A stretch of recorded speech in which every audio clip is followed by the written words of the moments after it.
vamos a ver si podemos ir al análisis con Marc Ribes, cofundador y CEO de Blackbeard. Marc, ¿qué tal? Muy buenas tardes. Muy buenas tardes. ¿Cómo está? Bueno, imagino que mirando a las 4 de la tarde a Jerome Powell, más que nada, decía alguien ayer, los bancos centrales en realidad están muy perdidos y ya no tienen nada que hacer con la inflación porque en realidad no es un problema de política monetaria. Bueno, no sé cómo lo ve usted, pero desde luego explicaciones va a tener que dar unas cuantas en la tarde de hoy Powell. Sí, a ver, la inflación yo creo que siempre tiene parte importante el Banco Central.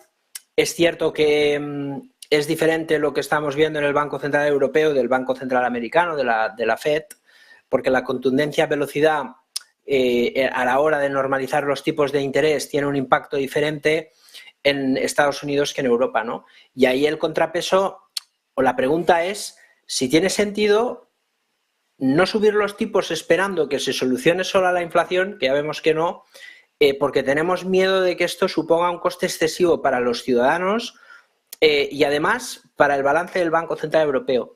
En cambio, la Reserva Federal prefiere sufrir a corto plazo para que en el largo plazo, lo antes posible, podamos normalizar la política monetaria, ¿no? Dice prefiere sufrir, pero ha insistido en muchas ocasiones en que lo que está haciendo no termina de derribar el mercado laboral.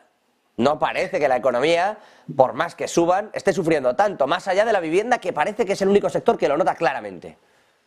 Sí, yo creo que ese es un poco el bastión que aguanta, ¿no?, de toda esta decisión, pero al final, si miramos un poco la balanza, lo que tiene que equilibrar es ¿qué pesa más? ¿Que derribemos el mercado laboral con el riesgo de que caiga la economía de manera drástica? ¿O tenemos que controlar la inflación a pesar del mercado laboral? Aquí está un poco el debate y el discurso en los americanos, porque es lo único que les falta para que tengan esa tranquilidad que les permita mirar el futuro de una manera diferente, pensando que volvemos a la normalidad.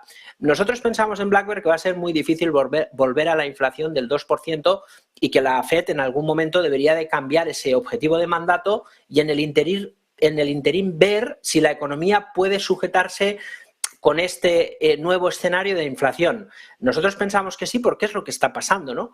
Entonces, vamos a ver qué pasa. No lo vemos con malos ojos porque todo lo que ha descontado la bolsa, esa incertidumbre ya no es una incertidumbre, ya es una realidad y por lo tanto pensamos que las bolsas están anticipando pues lo que estamos viendo en pantalla, ¿no? Una recuperación de la tecnología con el Nasdaq como ahora lanza de punta y por lo tanto vamos a ver qué pasa. Hoy está claro que Powell puede animar a que el Nasdaq continúe su proceso de tendencia con nuevas subidas o bien que tengamos una recaída o pauta plana, pero lo que nos dice el mercado es que tiene ganas de volver a construir un mercado alcista. ¿No está pasando al contrario, Marc? Es decir, ¿no está el mercado marcándole la pauta a Powell? Hombre, yo creo que la Reserva Federal, y además de manera correcta, siempre mira al mercado. Eso es lo que aquí en Europa no hacemos y deberíamos, porque al final los mercados son los que financian a las economías, ¿no? Y es muy importante tener credibilidad en el mercado.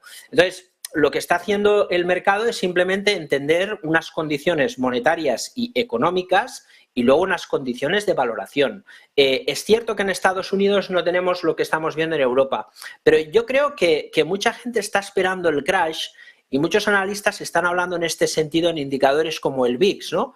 Y el VIX al final es la volatilidad implícita de las opciones del S&P 500 y lo que hemos visto en el S&P 500 y especialmente el Dow Jones pues es algo más que un ajuste o un mercado bajista menor. Lo que hemos visto en general es que las 4 grandes burbujas del mercado sí se han saneado, como es la renta fija, como es Tesla, como son los criptoactivos y lo que hemos denominado como la burbuja de la disrupción. Estos 4 activos se han saneado y el que espere un crash del mercado con estas 4 burbujas estallando, pues es muy probable que se quede con las ganas. El mercado, insisto, está cambiando, todos los indicadores de amplitud del mercado están girando en lo positivo, no vemos distribución, no vemos apenas valores bajistas, vemos muchos valores así, con un cambio de tendencia, y puede ser que veamos una pauta plana si hoy Powell vuelve al discurso más duro. Pero si Powell sigue inciertamente en el mercado, podemos tener sorpresas. ¿Usted no espera este discurso duro? No, vamos a seguir pensando en la ambigüedad y que es que nosotros pensamos que Powell cree realmente que ahora es capaz de contener la inflación sin hundir la economía. O sea, eso es lo que Goldilocks, ¿está pensando que lo va a conseguir? Sí, nosotros creemos que a colación de lo que viene, fíjate que el discurso que tenía anteriormente era actuar de manera contundente, no nos tenemos que precipitar porque la historia nos ha enseñado que en la primera caída de la inflación nos tenemos que contener, no nos podemos precipitar, el mercado laboral no puede entrar este positivismo de la inflación en la mente del consumidor y el empresario porque puede arraigar efectivamente en una escalada de los precios y de pronto vemos buenos datos económicos y un cambio radical en el discurso y en las decisiones y en las votaciones en las actas de la FED. Eso lógicamente nos hace pensar que en efecto Powell ha cambiado de opinión porque a colación de los datos está creyéndose que puede contener la inflación sin hundir la economía americana.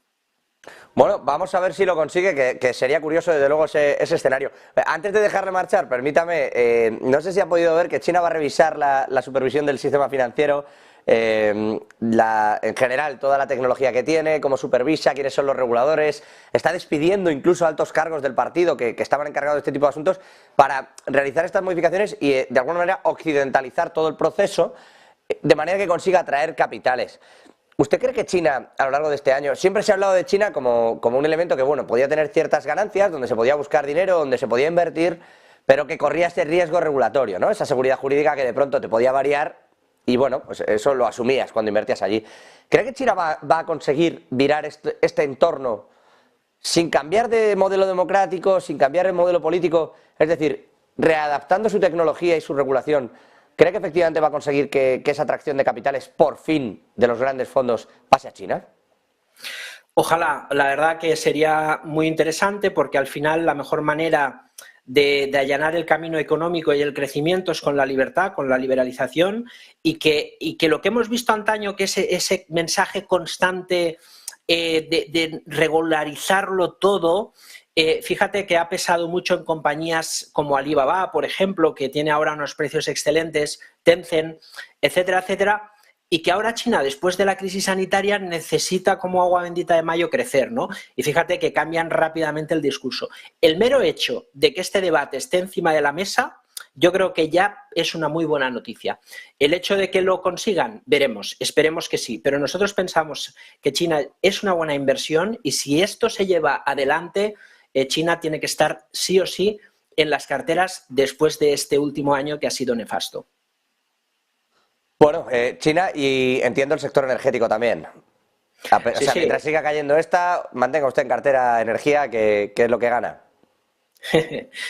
Nosotros la verdad que tenemos una cartera muy diversificada. Ahora estamos entrando más en Estados Unidos y pensamos que, ojo, que la tecnología, si hoy Powell mantiene la ambigüedad o modera el discurso, el Nasdaq viene con mucho retraso. Ayer ya veíamos que durante la sesión subía más que el Dow Jones.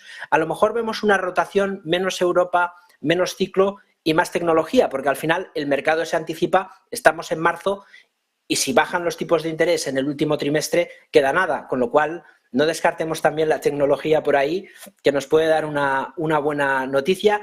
El Nasdaq, ahí tienes en pantalla, siempre y cuando, ojo, Powell lo permita.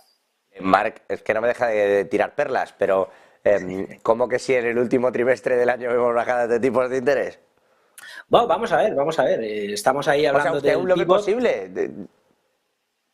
Es una posibilidad. Vamos a ver lo que descuenta el mercado y si poco a poco pues es una posibilidad. ¿Qué probabilidad le otorga usted a esto? Porque con el escenario que hay, yo entiendo, ya sería la releche, con perdón de la expresión, que lograra el escenario de Goldilocks y a final de año ya estuviera bajando tipos. Vamos a ver. Hoy, desde luego, va a dictar sentencia y si sigue la ambigüedad de Powell, vamos a ver cómo responde el mercado. No es una conclusión, pero sí que es una posibilidad. Remota, pero vamos a ver si Estados Unidos es capaz de moderar esa política monetaria hacia final de este año. Vamos a tener para verlo y se lo vamos a contar aquí en Negocios Televisión de 4 a 6 de la tarde en directo. Marc Ribes, cofundador, CEO de Blackbird, siempre es un gusto escucharle. Gracias. Un placer, igualmente. Un saludo.